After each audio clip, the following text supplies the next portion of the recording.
Hello guys, welcome to my channel. Guys ನೋಡಿ, ನನಗೆ ಈ ಚಾಟ್ ಪ್ಯಾಟರ್ನಲ್ಲಿ ಒಂದು ಬ್ರೇಕ್ಔಟ್ ಕಾಣ್ತು. ಸೊ ನಾನು ಟ್ರೇಡ್ ತೊಗೊಳಕ್ಕೆ ಮುಂಚೆ ನಿಮಗೊಂದು ಟೆಲಿಗ್ರಾಮಲ್ಲಿ ಬಂದು ನಿಮ್ಗೆ ಅಪ್ಡೇಟ್ ಮಾಡಿದ್ದೆ. ಸೊ ನಾನು ಅಪ್ಡೇಟ್ ಮಾಡಬೇಕಾದ ಪ್ರೈಸ್ ಬಂದು 109.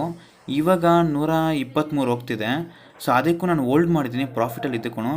ಇನ್ನು ಲೈಕ್ ರಿಸ್ಕ್ ಬಂದು ನಾನು ಸ್ವಲ್ಪ ದೊಡ್ಡದಾಗಿ ರಿಸ್ಕ್ ರಿವಾರ್ಡ್ ಮ್ಯಾಚ್ ಆಗಬೇಕಲ್ಲ, ಅದಕ್ಕೂ ಸಹ ಹೋಲ್ಡ್ ಮಾಡಿದ್ದೀನಿ. ಈ ವಿಡಿಯೋ ಬಂದು ತುಂಬ ಪ್ರೈಸ್ ಆ್ಯಕ್ಷನ್ ಬಗ್ಗೆ. ದಯವಿಟ್ಟು ವಿಡಿಯೋ ಎಂಡ್ ಗಂಟೆ ನೋಡಿ.